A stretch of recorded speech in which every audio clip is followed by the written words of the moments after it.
She switches from warawa to watashi. Okay, chapter 5, a new element. But it's not really... It would be tricky to... Did you check the bathroom amenities? Yep, went down the whole list. Did you make sure that they were facing the right way when you set them down? Yeah, of course! Everything's as the list says. Thanks. Genji, the guest rooms are ready now. Good work. Make sure you check everything with your own eyes, Sheno. Also, Madame has also ordered us to change the tablecloth in the dining hall again. My, why again when we are all worked up so hard to change it earlier today? The color of that tablecloth simply does not fit.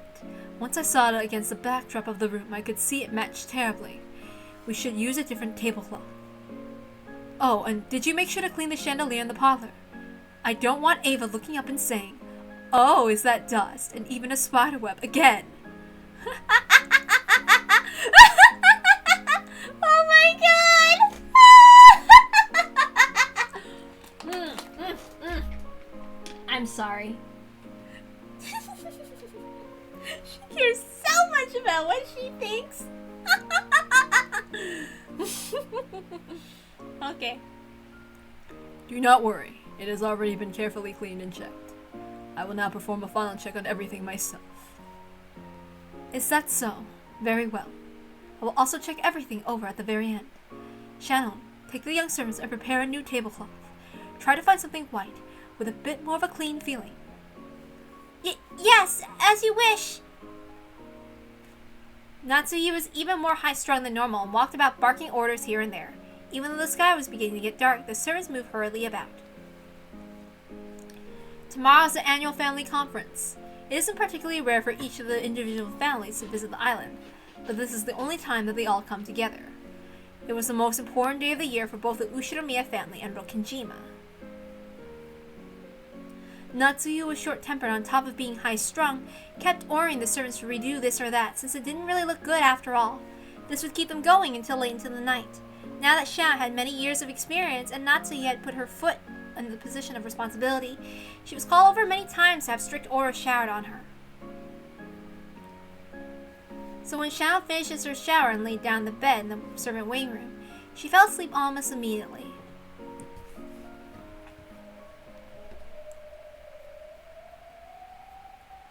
I can hear the sound of wind coming from somewhere far away.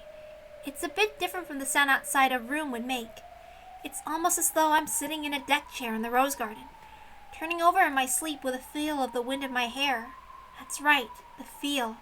This isn't a sound, it's a feeling. Then this is a dream? Just as I was about to accept this theory, I thought I heard someone talking to me. My. It seems the work of a servant is just as boring as it ever was. Not only boring, but strict, difficult, constraining, joyless. All you get in return for your years of service is some level of respect from the newer servants. And even that is far from sufficient to repay you for all the hard work you've done.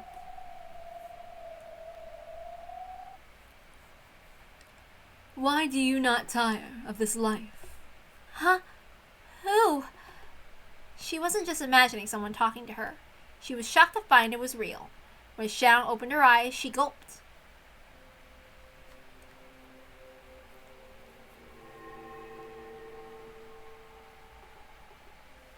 This place... She couldn't say any more. She was literally stunned silent. Shannon, who had been sleeping on a bed, was somehow in a rose garden. However, though this rose garden somehow resembled the rose garden on Rokkenjima, it was also completely different. After all, the roses were golden. And it wasn't just the flowers, but the dancing butterflies too. It was a golden rose garden of mysterious beauty. Somehow, Shannon was sitting in a chair under the arbor. It was as though she had taken a nap there and awoken from a dream. But it felt strange. Is this the golden rose garden a dream? But for some reason, it felt as though my entire life up to this point had been a dream, and that I had finally awakened here. Welcome, Shannon. Welcome to my golden rose garden. Then there was that voice again. Shannon looked around to find who it was. As she did, a golden butterfly landed on the seat across from her and instantly created human form.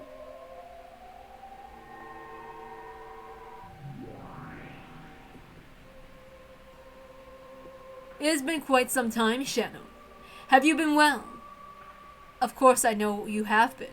After all, I've been watching all of you every day. This woman laughed as though she was an old friend of Shannon's. However, Shannon obviously didn't remember the strange gold rose garden.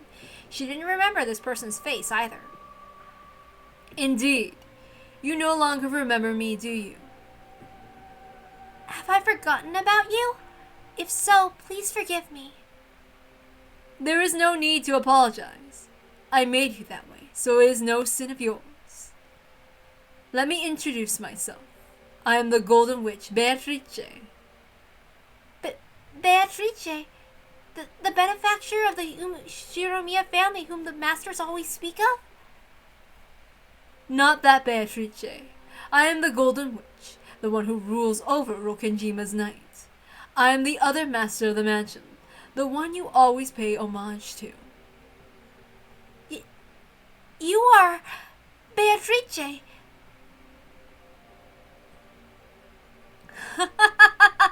You need not fear. The two of us used to be friends. No, roommates did we not. At one time I idolized you and tried to be the best servant I could. I've always had a single-person room, so I couldn't have had a... When we last parted, I stole away your memory. However, I have not forgotten that we were once roommates. I also remember that I was the one who destroyed our friendship and left. So as to not leave you alone in sadness, I erased all of your memories and the very world of our days together.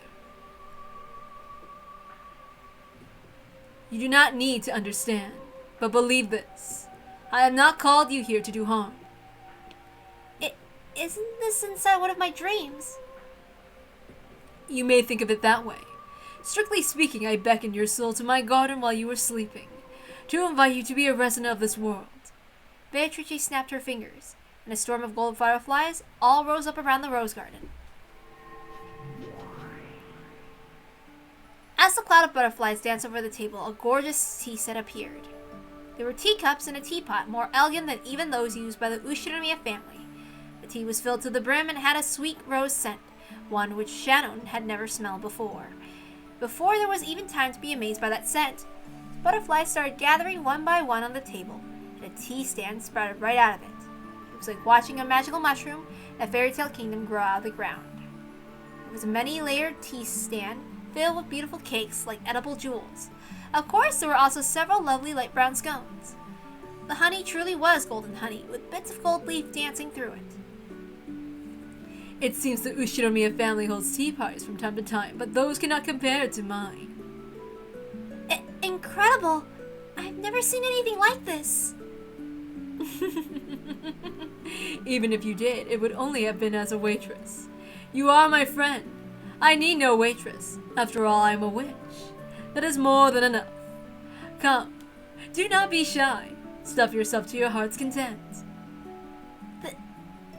Thank you very much. That was all that Shannon managed to say. It would be hard for anyone to say much more after being suddenly invited to such a beautiful witch tea party. Let us begin with black tea. The milk is fresh and the sugar is oh so delightful. Let's try this again. Let us begin with black tea. The milk is fresh and the sugar is so delectable that you'd almost want to eat it raw. But I recommend you try your tea straight first, with nothing more than a single rose petal floating on top. It will surely be so delicious, though you'll be unable to drink the black tea of the human world ever again. Laughing happily, Beatrice opened, not a pot of sugar, but a rose petal pot, picked up with a single crimson petal, and floated it onto her tea after relishing its scent. Oh, I messed up. Laughing happily, Beatrice opened not a sugar pot, but a rose petal pot, picked up a single crimson petal, and floated it on her tea after relishing its scent. Shannon did the same, picking up a single petal and smelling its aroma. It smells so wonderful. Is this really the scent of roses in this world? I'm glad you enjoy it. I bred this rose simply for the purpose of using the petals of the black tea. If you crush them, they're also splendid for making jam. That goes better with scones than anything else imaginable. Do you want to try? Sure, just a bit. Shannon had been invited to this witch tea party suddenly. However, the witch seemed so truly innocent, and her smile as she played the hostess was so happy, it made Shannon want to smile too. The tension in Shannon's heart gradually faded, and she started to enjoy her chat with this witch. Servant work really is tiring. I remember it well, particularly cleaning the windowsills in the chapel. How surprising! So you worked as a servant once too? For a short time. You probably don't remember, but I worked alongside you. I was a clumsy fool who always lost things. You were my idea of a perfect servant, and the person I looked up to. That makes me even more sorry that I can't remember. There is no need for apologies. Here, you are not as a servant, but my friend and guest. There are no inconveniences here, no trials nor boredom. I can give you anything you desire. That is how much power I currently possess. I wanted to let you know that I have now reached that level. I'm truly grateful to you for welcoming one with so few redeeming features in such an extravagant way. Think of it as a reward for all the painful days you've withstood. Come, gold butterflies. Don't let my friend get bored. Show her a little dance.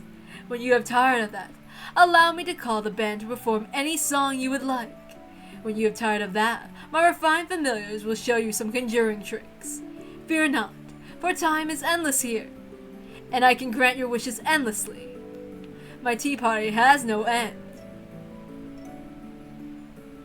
In a truly good mood, the witch told Shannon several strange stories. They were all stories Shannon had never heard before. Very interesting stories, and they were all odd, bizarre fairy tales. Shannon felt as though she had become Alice in Wonderland. The time she spent at this tea party was a strange, pleasant, and relaxed time. No, the clocks have no hands at this tea party, so time passed like a Sunday morning when you can wrap yourself in a blanket for as long as you want. Episode 4 reference. I can't express how grateful I am to you for this. There is no need for thanks. In the human world, words of thanks go along with words of farewell, do they not? There will be no end to this tea party, so there is no need for thanks either. I'll still thank you. Thank you so much, Beatrice, for this wonderful tea party. But all dreams must come to an end, and so must this one. Huh. And why must they end? Because I start early tomorrow. If I stay here talking too long, I'll sleep in, and Madame will give me a good scolding.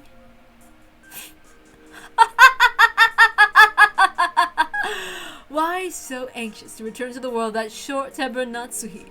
Really now, are you truly saying you want to return to the human world, where it's all work and no rewards?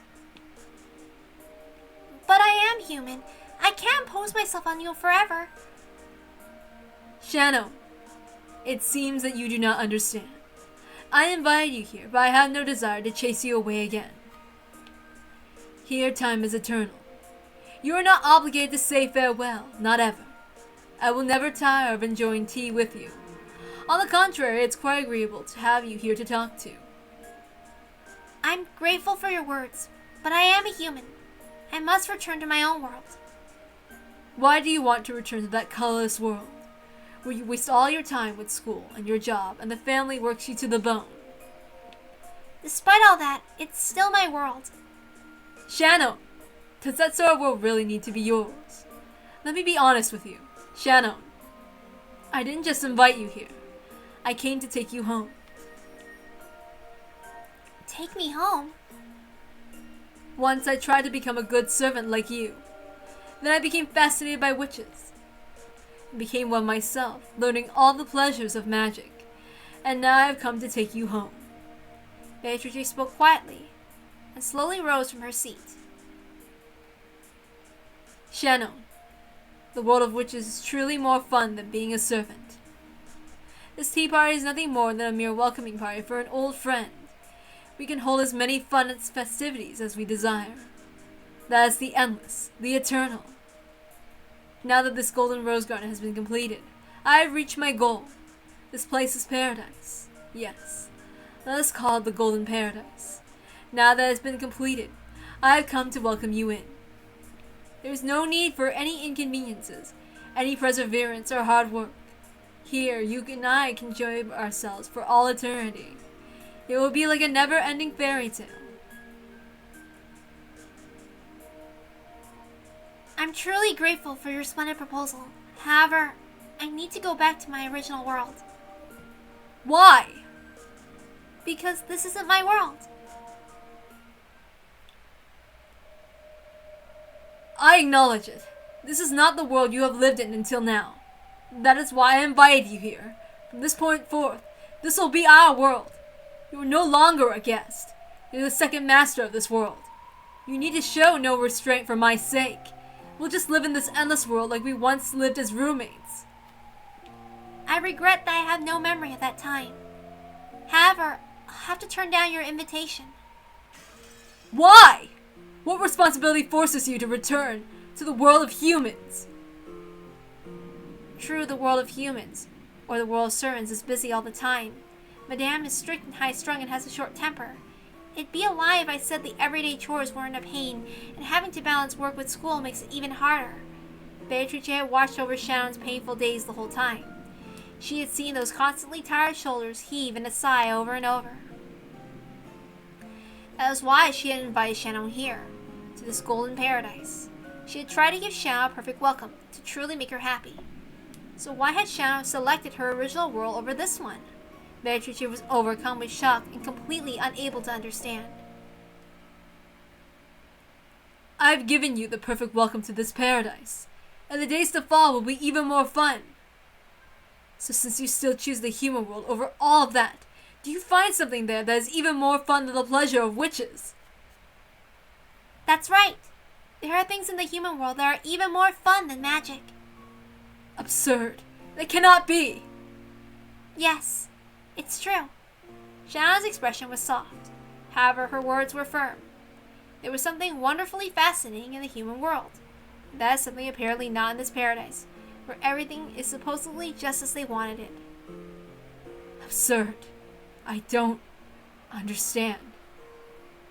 As Beatrice muttered, she shifted restlessly several times. However, no matter how often she said it, Shannon's smile didn't falter, and Beatrice couldn't think of an answer.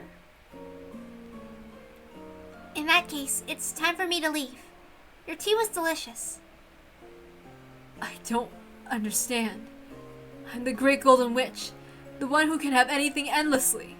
You tell me I cannot give you what you want. Yes. I want to know. I believed I had everything, so tell me what it is I lack. I think that you already know. Isn't that why you invited me here? Are you trying to speak to riddles to a witch? That's all for now then. I can't live here, but I would be glad to come over whenever you invite me for tea. I won't call for you again. Have no fear of that. Beatrice snapped her fingers and Shannon popped out of existence. Shannon's soul had returned to the dream of her original self. While humans have many dreams in the night, they can remember none of them. The tea party in this paradise mixed in with many other dreams and vanished. The next morning, Shannon would not remember this tea party. However, Shannon's cup remained here. The witch who had lost her guest and was standing alone looked all the more lonely. The witch dug her fingernails into the tablecloth. That grimace, as she bit her lower lip, made it clear that she still hadn't solved the puzzle that Shannon had left behind. Riche. There's no need to worry about it. A black hole above Shannon's empty seat appeared, and the owner of that voice fell out of it. I do worry. Oh, come on. How could she say it with such certainty? Maybe she just wanted to get back to sleep quickly, since dawn is coming soon. What pleasure could Shannon know that I do not? What is this something that can be found in the human world but not in my paradise? I don't understand. I want to know. Thinking about complicated stuff will just fuel your headache. I can be of service in Shannon's place. Let's enjoy a tea party together. I don't feel like it anymore. I'm bored of having tea parties with you. Aw, she's cranky. The witch shrugged and laughed and took a bite out of a scone. She then blew into it and it swelled up like a balloon before finally popping. Golden ribbons and butterflies flew out, but Beatrice didn't appear to notice. Just what is it that I do not possess? What?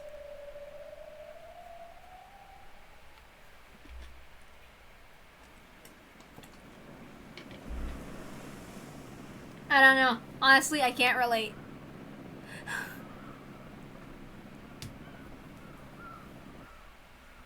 Watch your step there. Thank you, Captain. Make sure you take good care of yourself. I've got a friend who sells this stuff that's supposed to be great for stiff shoulders. I'll bring you a sample next time.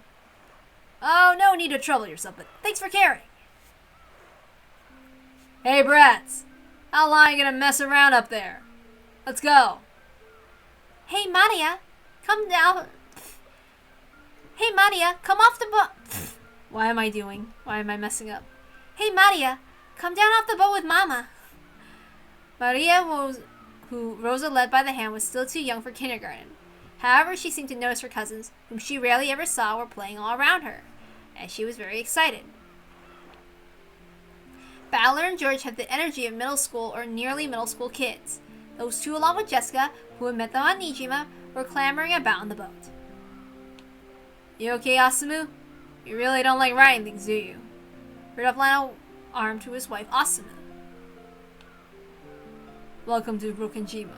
Thank you for making such a long journey.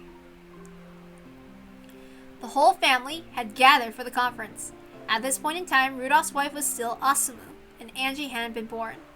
Goda and Kano had not been yet employed by the Ushinomiya family, and the witch's epitaph, which would toy with the family's fate, hadn't appeared yet. They probably couldn't even imagine the bizarre crime that would occur several years later.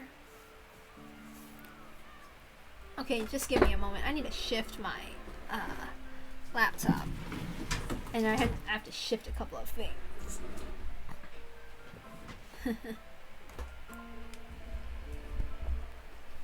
Yeah, I have to shift them. Just give me a moment, okay?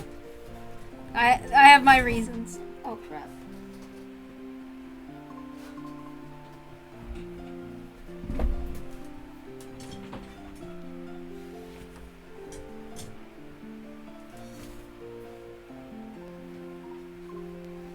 Give me a moment.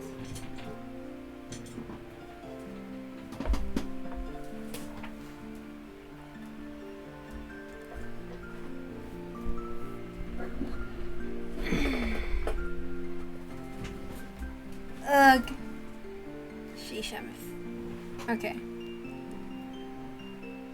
Let's try this. Alright, sorry about that. Kraus, Madame, the family has arrived. Good. Wait. Oops. I think I forgot my voices for something. I think I forgot Rose's voice. I'm sorry. Okay. Good. Shall I call for father? Please do. I'll go welcome everyone. Oh, Shannon. Who cleaned this window frame? It still has dust on it. Quickly, wipe it off. As you wish, Madame. Oh, come on. Natsui's making her work so hard again. Just what good does she find in such a limited ulcer-inducing life? I wanted to know. Shannon, what is it that you found? What do you mean when you said I already knew what I was missing? Shannon, this is something I must learn by learning about you. What's different about the day of the family conference at Rokenjima? It's gotta be the noise! There's never this many kids around! It may have been a tension-filled day for the adults, but to us kids, it was a wonderful day, the only time that we got to see all the cousins we loved. In the summer, we played with our cousins on the beach, and even in the winter, there are plenty of games we could play. The family conferences were tons of fun for us. Same here! Mom was always yelling about how there must be no mistakes, but to me, it was just a day I got to play with all my cousins. After all, there's usually nothing worth to do on Rokenjima. Back when I was still a little brat, I was always jealous of Jessica getting to live in this huge mansion with a private beach. But now that I tried putting myself in her shoes, it must have been a pretty constricting place to live. Probably. There's hardly anything on Rokenjima. No friends, houses, or next-door neighbors, no neighborhood. If you think about how Jessica must have felt, you have to feel a little sad for her. That's why the family conference was so special to me. Jumping around, messing around, it felt like I was at a festival. We played tricks on each other all the time. If the adults always talked about adult things and told you to go play somewhere else, then you were the 3 cousins about the same age. Of course you'd horse around. No, not the 3 of us. The 4 of us. But I thought Angie wasn't born yet, and Mario was still too young to play with you. You've got it wrong, Furfur. Wait. Oops. You've got it wrong, Furfur. The cousins weren't the only ones at the same age. Shanna was the 4th. She was about the same age as the rest of us. Mom was always going on about not talking with the servant kids, but Shanna and I started to get close. After all, she was the girl closest to me on age in Rokenjima. All 4 of us played together. We played at every family conference. Right, Shanna? Right. I knew that Madame would scold me if she found out, but I wouldn't have let her. You were always the one close friend who could understand me. Thank you for your words, milady. I simply could not hide my shock. How had she formed a relationship with the children of the family despite only being a servant? Natsuki had probably been very careful to prevent such a relationship. However, it's no surprise that Jessica, all alone on this island, would want to be friends with a kid her age. And Shanna was also alone on this island without any friends her age. Though they both understood their relationship as master and servant, they somehow managed to strike up a friendship. Then at the family conference, Jessica had introduced Shannon to George and Battler. All the adults had their hands full with their complicated discussion in the mansion. During that time, Shannon was able to set aside her role as a servant for a little bit, acting her age with Jessica, George, and Battler. I didn't even know that Shannon had constructed this new world so quickly. As a butterfly hiding in the shadows, I observed this new world of shadows. Hold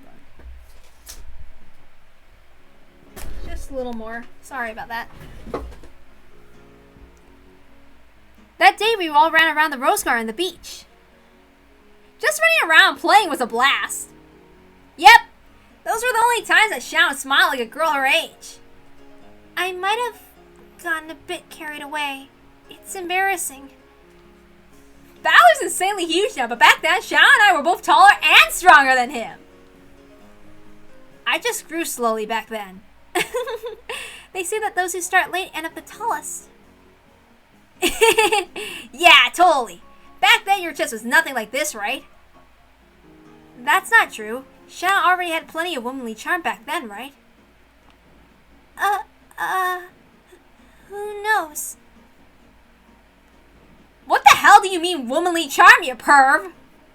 Well, I was still pretty cute back then myself. That bra strap you could see through the shoulder of her summer clothing set off the lighting of youth in me. I remember whispering with George that night about how big her tits might be.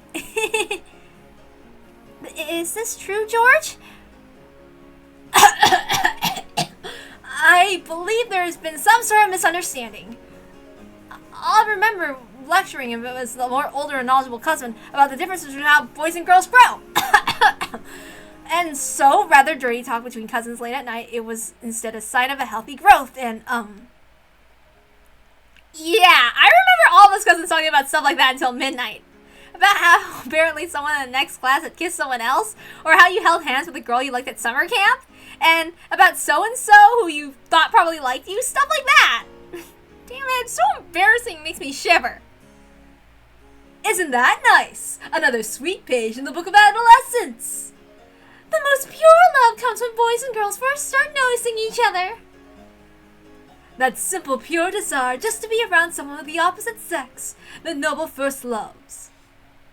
Just wonderful. A bunch of kids thinking and talking about the world of love. Did that sort of thing really happen? Don't play dumb. You were the most absorbing curious out of all of us, sitting there till your ears turned red. I was not curious. I was just surprised how much everyone knew. And that's right. Xiao always played dumb the most, even though she was the most interested. She was the biggest pervert there. That's not true. That's not true. I hate you, milady.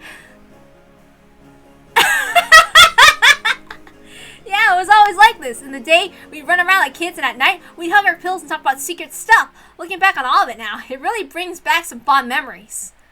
We'd be whispering about something dirty, and whenever we heard the footsteps of some of the adults coming by, we'd jump out of the covers and pretend to be sleeping. Yeah, I remember that. It's like some school field trip. Those times all we did was dove on the covers at once. It felt like some sort of unspoken rule, like a strange sense of unity. I really like that feeling. Well, anyway, that's not what we talked about. Well, anyway, that's not all we talked about. There was a lot more than that. We really did enjoy our youth to the fullest.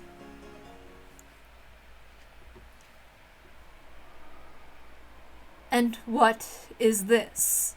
Shannon, is this that fun thing of the human world? Is this incomprehensible messing around that thing you found? A bunch of kids gathered together playing stupid games and talking about trivial matters. Is this the human pleasure that you found that surpasses the pleasure of witches? Yes. Doesn't it look fun to you? I won't call it boring. However, I cannot see how such a vulgar game can compare to my paradise, where all wishes can be granted. Interacting with people is a lot of fun.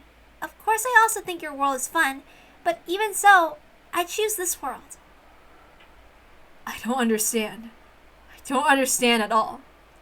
Beatrice held her head as though she was having a headache. But no matter how much she grimaced, she couldn't think of an answer.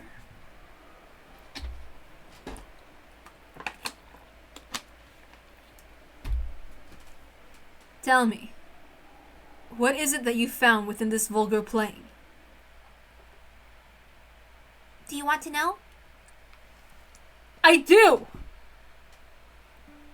Love. Love?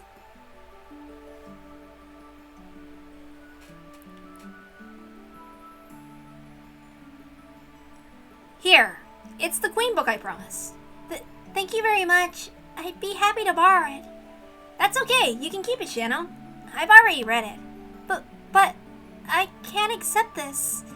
It was probably expensive. It's just something I got for a few hundred yen at the bazaar. Don't worry about it.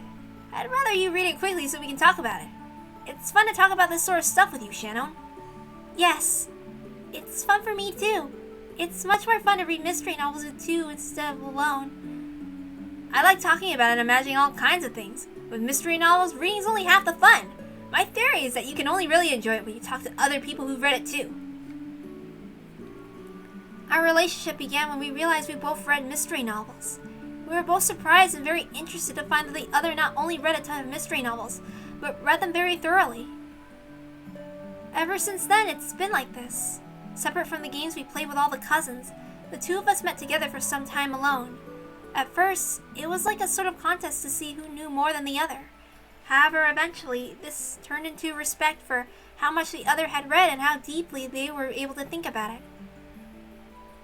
Respect, trust, those emotions made our friendship even stronger.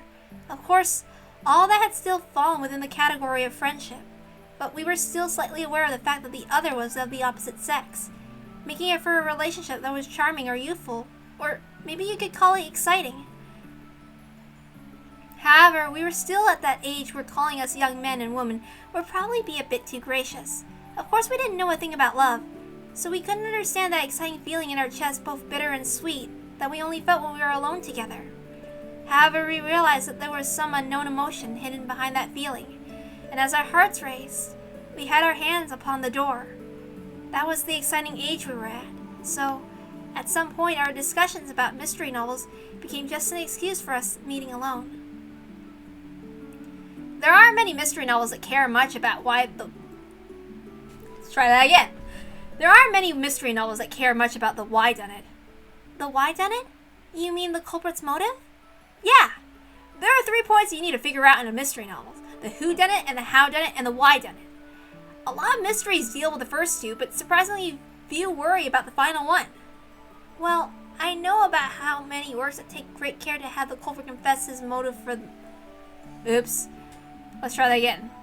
Well, I know about how many works that take great care to have the culprit confess his motive after he's been found out. But it has to be something that you can reason out before the culprit confesses or it doesn't count. Personally, I think it's unfair for a person who supposedly didn't have a motive to commit the crime, unless it's possible to reason his or her motive out. Who done it? Who's the culprit? How done it? How did he commit the crime? Why done it? Why did he commit the crime? There are tons of works that ask about who the culprit is and what tricks they use. In fact, almost all like that. However, I don't think there are many novels that ask you to figure out the motive. Good point. That might be the most neglected of the 3. Mysteries that don't take the why done seriously don't really feel complete to me. No, I'm not saying they're boring. It's more like they're missing the most important part. The most important part is missing? The heart. The heart is missing. The heart. I think the human heart is a really important thing. If a person's going to decide to commit murder, plan it out, get everything ready, and actually carry it out, you need an incredibly strong force of the heart. The heart is what moves people. In other words, only the heart can kill a person. No! I don't care about my stupid emails.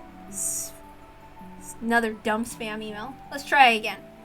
In other words, only the heart can kill a person. When an emotional upheaval grows strong enough to make a person want to kill, the result is a tragedy called murder. If we turn it around, does that mean that the true way to close in on the crime is by searching for the heart that brings about the tragedy of murder? Only the heart can kill a person. So if a person has been killed, you must search for that heart. That's what he's saying. That's why I can't really enjoy novels where the culprit is just a homicidal maniac who kills for fun. Then you like novels that show a strong enough movement of the heart to lead to murder. That's right. And my favorite ones are the novels that let you reason that out. As he spoke, he looked back at me and smiled. Before today, I used to like novels that focus on exposing tricks. However, I decided to look for novels like the ones he recommended in the future. Let's try that again. I don't like neglecting the heart. The heart is what makes people move. Yeah, I think you're right. This isn't limited to the mystery genre. All humans are moved by their hearts all the time. Being able to notice the heart is what allows for interactions between people. No, interactions between hearts. None of us humans can live on our own, and yet we have no way of peeking into the hearts of others. That's why every meeting between people is a mystery of the heart. Finding those, reasoning about them, and understanding each other is the key to interactions between people and hearts. The 2 of us are here all alone talking together about mysteries, and through that, we're searching out each other's hearts, speaking of the heart's mysteries. I want you to feel about me the way I feel about you. We're both searching, trying to figure out the depths of each other's hearts in this mystery of love.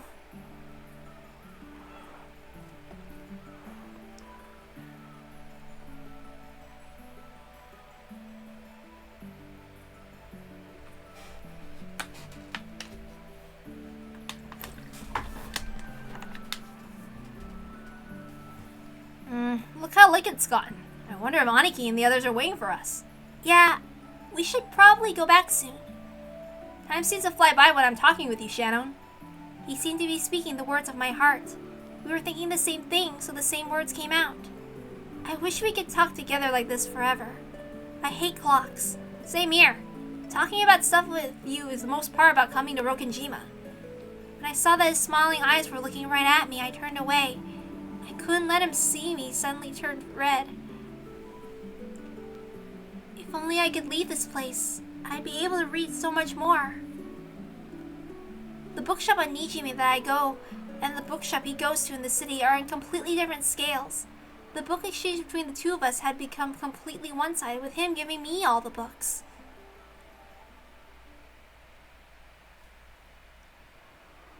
How long do you plan to be a servant, Shannon?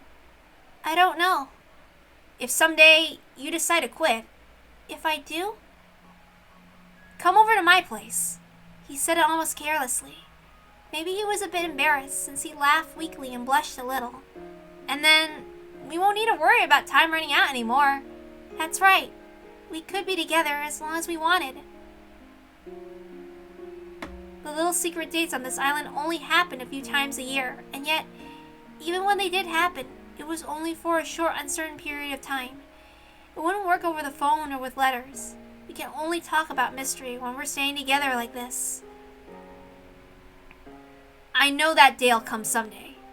You think it will? Yeah, I'm certain of it. Certain? Why is he certain? When that day comes, I'll come for you riding a white horse. What? After saying this, he turned away.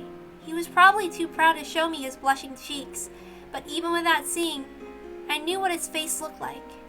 To come riding on a white horse. Isn't that like a prince riding on a white horse? So, what exactly does that mean? Does it mean you're going to be my prince? My mind was going blank, so I just couldn't reason out his mystery of love, even though it was all plain and simple. I wonder when that day will come. Anytime you're ready. My heart skipped a beat. It was so sweet, yet it hurt. Anytime's good for me. This is your life we're talking about, Shannon. You should think about it carefully before you decide. And once you made up your mind, I'll respect your decision no matter when you make it. Okay. I'll keep on waiting until that day comes. If only I had been a bit more foolish and courageous. I could have said then and there I was already prepared and asked him to take me away from this island right away. But I couldn't say it. I had to think carefully about my future for both our sakes. My head was filled with pointless, senseless thoughts. I'm glad. Thank you. With his back still to me, he scratched his head and laughed. I knew he was doing this out of embarrassment, so I could clearly tell what his expression must have been. In the same way, he must have realized what my face looked like. We're both puzzle solvers of love. We theorize about each other's love, solving each other's mysteries. Thanks for giving me time. You have all the time in the world. No, I'd feel bad if I kept you waiting too long. So I've decided, no. I should say that I will decide. I don't mean that I'll quit my job today, right now. Yes, 1 year. 1 year from now. If a year after now, you still feel like coming for me on a white horse, and me too. If I still like you a year from now, I'd like to dedicate the rest of my life to you. 1 year from now, right here. I'd like to make... Oh, I'm sorry. That was her voice. My bad. Let's try again. 1 year from now, right here, I'd like to make my decision. A year, huh? Sounds good. Spring, summer, autumn, winter. Sounds like a good amount of time to look honestly into your heart. So, next year, please come for me, okay? Yep. He responded to my cowardly determination with a quick, strong answer. I'll be waiting for that day to come. Oops, I'm sorry. Who's saying what? Okay, hold on, I'm sorry. I'll be waiting for that day to come. Yes, I'll be waiting too. Make sure you come, okay? Yeah. Don't forget. Come here next year, okay? Yeah. I'll come, that's for certain. I'll meet you here. That's for certain. Shannon! Please, you're hurting me!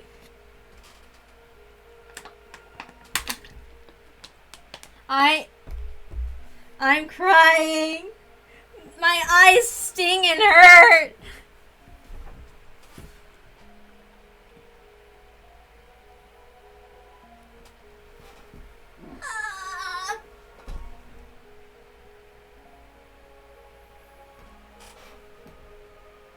Oh my god.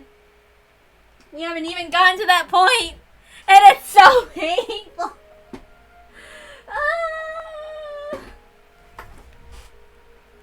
I don't really care about stuff like that, but God, every time I read these parts, I don't know how Shannon does it, but she makes me cry. I didn't even give a shit when Jessica was like, why isn't no one wants to date me or like me? And I'm like, meh. Shannon, what the fuck? Oh.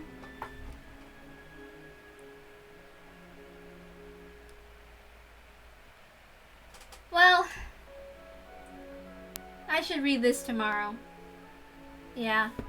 It's already a lot of time, so I gotta go. Let's, save and stuff.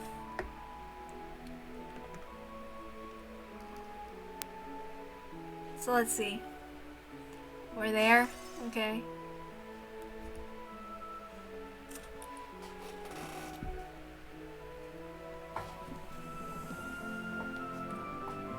What? What the hell?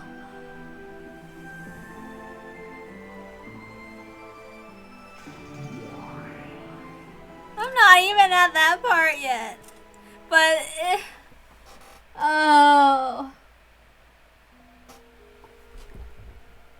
God, I don't know. I'm already feeling sad. Alright. Gonna go now. Good night. I can't wait for my pain train. Oh, it's so painful.